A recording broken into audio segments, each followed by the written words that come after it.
Welcome to ವಿದ್ಯಾಪಥ YouTube ಚಾನಲ್ಗೆ ಸ್ವಾಗತ. Regulating ಕಾಯ್ದೆ 1773 ಇದು ಬಂಗಾಳದ ಗವರ್ನರ್ ಜನರಲನ್ನಾಗಿ ನೇಮಕ ಮಾಡುತ್ತಾ ಕಲ್ಕತ್ತಾದಲ್ಲಿ ಸರ್ವೋಚ್ಚ ನ್ಯಾಯಾಲಯದ ಸ್ಥಾಪಿಸಲು ಅವಕಾಶ ಮಾಡಿಕೊಟ್ಟಿತು. ಈ ಕಾಯ್ದೆ ಈಸ್ಟ್ ಇಂಡಿಯಾ ಕಂಪನಿಯ ಮೇಲೆ ಬ್ರಿಟಿಷ್ ಸರ್ಕಾರದ ನಿಯಂತ್ರಣವನ್ನು ಹೆಚ್ಚಿಸಿತು. ಮೊದಲ ಬಾರಿಗೆ ಈಸ್ಟ್ ಇಂಡಿಯಾ ಕಂಪನಿಯು ವ್ಯವಹಾರಗಳ ಮೇಲೆ ಬ್ರಿಟಿಷ್ ಸರ್ಕಾರದ ನಿಯಂತ್ರಣ ಆಗ್ತಕ್ಕಂಥದ್ದು. ಬ್ರಿಟಿಷ್ ಇಂಡಿಯಾ ಕಾಯ್ದೆ 1784. ಈಸ್ಟ್ ಇಂಡಿಯಾ ಕಂಪನಿಯು ವಾಣಿಜ್ಯ ಹಾಗೂ ರಾಜಕೀಯ ಕಾರ್ಯಗಳನ್ನು ಬೇರ್ಪಡಿಸಲಾಯಿತು. ಇಂಗ್ಲೆಂಡಿನಲ್ಲಿ ನಿಯಂತ್ರಣ ಮಂಡಳಿ ಬೋರ್ಡ್ ಆಫ್ ಕಂಟ್ರೋಲನ್ನು ಸ್ಥಾಪಿಸಲಾಯಿತು.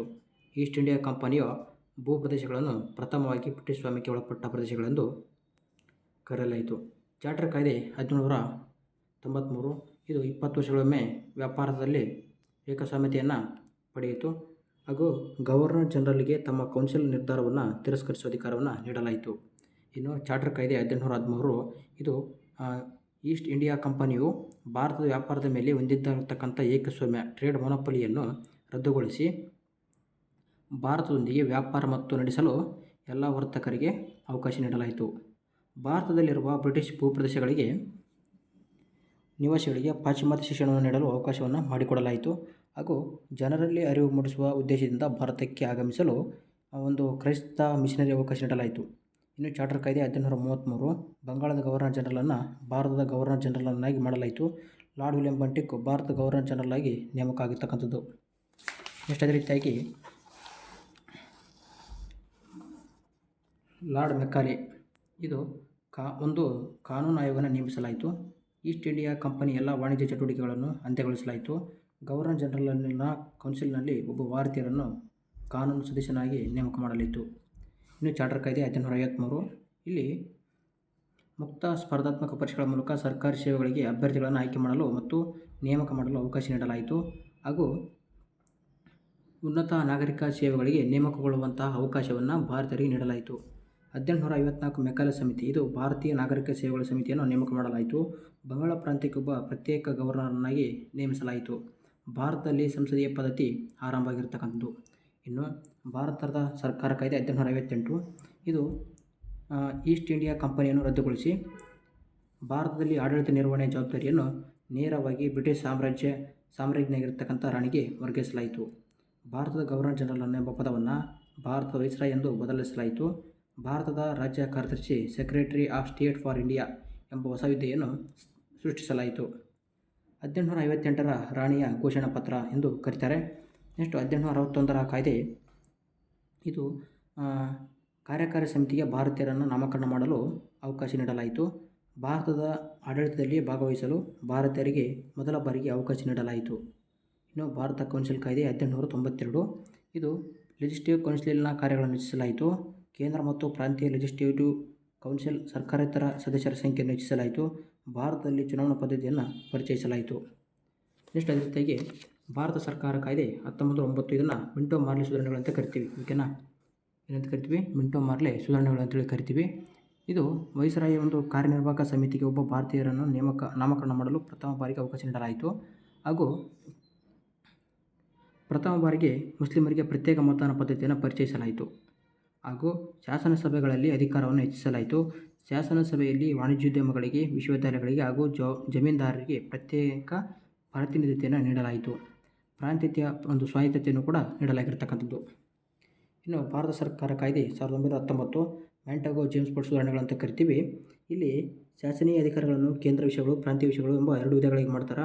ನೆಕ್ಸ್ಟು ದ್ವೀಪ್ ಸರ್ಕಾರ ಪದ್ಧತಿಯನ್ನು ಜಾರಿಗೆ ತರಲಾಯಿತು. ಅದೇ ರೀತಿಯಾಗಿ ಸಿಖ್ಖರು, ಭಾರತೀಯರು ಮತ್ತು ಆಂಗ್ಲೋ ಇಂಡಿಯರನ್ನು ಯುರೋಪಿಯನ್ನರಿಗೆ ಒಂದು ಪ್ರತ್ಯೇಕ ಮತದಾರ ವರ್ಗವನ್ನು ನೀಡಲಾಯಿತು. ಭಾರತೀಯರಿಗಾಗಿ ಹೈ ಕಮಿಷನರ್ ಎಂಬ ಹೊಸ ಹುದ್ದೆಯನ್ನು ಸೃಷ್ಟಿಸಲಾಯಿತು. ಲೋಕಸೇವಾ ಆಯೋಗದ ಸ್ಥಾಪನೆಗೆ ಅವಕಾಶ ಕಲ್ಪಿಸಲಾಯಿತು. ಅದೇ ರೀತಿಯಾಗಿ ಡಯಾರ್ಕಿ ದ್ವಿ ಆಡಳಿತ ಪದ್ಧತಿಯನ್ನು ಜಾರಿಗೊಳಿಸಲಾಯಿತು. 3ನೇ ದುಂಡು ಮೇಲಿನ ಪರಿಷತ್ತು 1932 ಭಾರತಕ್ಕೆ ಒಂದು ಹೊಸ ಸಂವಿಧಾನ ರಚಿಸುವುದು ಹಾಗೂ ಭಾರತವು ಒಕ್ಕೂಟ ಪದ್ಧತಿಯನ್ನು ಹೊಂದುವುದಾಗಿತ್ತು. 1935 ಭಾರತ ಸರ್ಕಾರ ಕಾಯ್ದೆ ವೆರಿ ಇಂಪಾರ್ಟೆಂಟ್. ಇದು 1935 ಭಾರತ ಸರ್ಕಾರದ ಒಂದು ಸಂವಿಧಾನವನ್ನು ನೀಲಿ ನಕಾಶೆ ಅಂತ ಕರಿತಾರೆ. ಓಕೆನಾ, ವೆರಿ ಇಂಪಾರ್ಟೆಂಟ್. ಅದೇ ರೀತಿಯಾಗಿ ಭಾರತದಲ್ಲಿ ಒಕ್ಕೂಟ ವ್ಯವಸ್ಥೆಯು ಕೇಂದ್ರ ಪಟ್ಟಿ, ಪ್ರಾಂತೀಯ ಪಟ್ಟಿ ಮತ್ತು ಸಮೃದ್ಧಿ ಪಟ್ಟಿ ಅಂತ ಮಾಡ್ತಾರೆ. ಬಂಗಾಳಿ, ಬಾಂಬೆ ಮತ್ತು ಮದ್ರಾಸ್, ಬಿಹಾರ್, ಅಸ್ಸಾಂ ಮತ್ತು ಯುನೈಟೆಡ್ ಪ್ರಾವಿನ್ಸ್ 6 ಪ್ರಾಂತ್ಯಗಳಲ್ಲಿ ದ್ವಿಸದನ ಶಾಸಕಾಂಗ ಪದ್ಧತಿಯನ್ನು ಜಾರಿಗೆ ತರಲಾಯಿತು. ಲೆಜಿಸ್ಲೇಟಿವ್ ಅಸೆಂಬ್ಲಿಯ ಕೆಳಮನೆಯಾಗಿತ್ತು, ಲೆಜಿಸ್ಲೇಟಿವ್ ಕೌನ್ಸಿಲ್ ಇದು ಮೇಲ್ಮನೆಯಾಗಿತ್ತು. ನೆಕ್ಸ್ಟು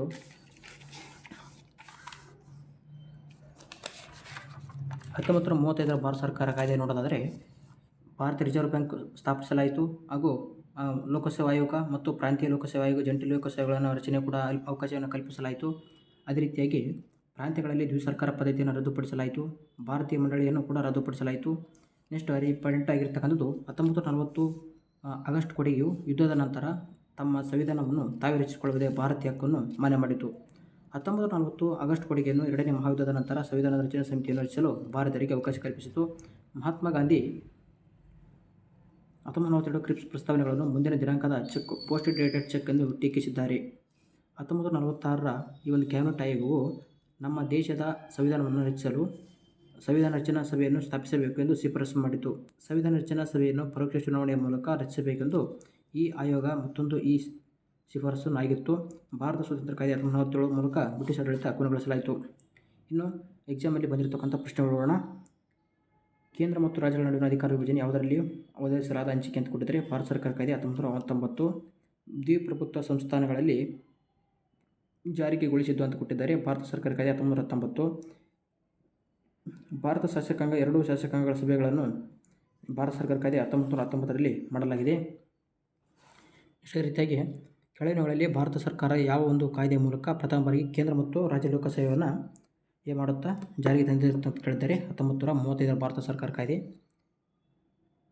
3 ಪಟ್ಟಿಗಳು ಅಂದರೆ ಸಂಯುಕ್ತ ಪ್ರಾಂತೀಯ ಸಮರ್ಥ್ಯ ಪಟ್ಟಿಗಳಾಗಿ 1935 ಒಂದು ಕಾಯ್ದೆಯಲ್ಲಿ ಅವಕಾಶ ಮಾಡಿಕೊಡಲಾಗಿದೆ. Next very important. ಅದೇ ರೀತಿಯಾಗಿ ಜವಾಹರ್ಲಾಲ್ ನೆಹರು ಅವರು ದಾಸತ್ವದ ಹೊಸ ಸನ್ನದು ಎಂಬುದಾಗಿ ಭಾರತ ಸರ್ಕಾರ ಕಾಯ್ದೆ 1935 ಕಾಯ್ದೆ.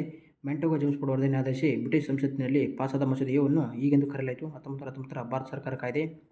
ನೆಕ್ಸ್ಟ್ ಅದೇ ರೀತಿಯಾಗಿ 1919 ಭಾರತ ಒಂದು ಸರ್ಕಾರ ಕಾಯ್ದೆಯು ಏನನ್ನಾಗಿ ಸ್ಪಷ್ಟಪಡಿಸಿ ಅಂತ ಕೊಟ್ಟಿದ್ದಾರೆ. ಕೇಂದ್ರ ಮತ್ತು ಪ್ರಾಂತೀಯ ಸರ್ಕಾರಗಳ ವ್ಯಾಪ್ತಿಯನ್ನು. ಮ್ಯಾಂಟೋಗಾ ಜೇಮ್ಸ್ ಫೋರ್ಡ್ ಪ್ರಸ್ತಾವಗಳು ಸಂವಿಧಾನಿಕ ಸುಧಾರಣೆಗಳಾಗಿವೆ. ನೆಕ್ಸ್ಟು ಭಾರತ ಇತಿಹಾಸದ ಸಂದರ್ಭದಲ್ಲಿ ದ್ವಿಸರ್ಕಾರ ಪದ್ಧತಿ ಡಯಾರ್ಕಿ ಎನ್ನುವುದು ಪ್ರಾಂತ್ಯಗಳಿಗೆ ನಿಯೋಜಿಸಲಾದ ವಿಷಯಗಳನ್ನು 2 ವರ್ಗಗಳಾಗಿ ವಿಂಗಡಿಸುವುದಾಗಿದೆ.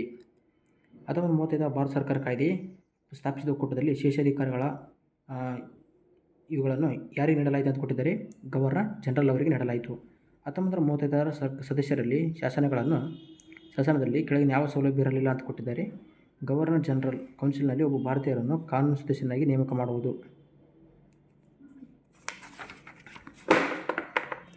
Next very important.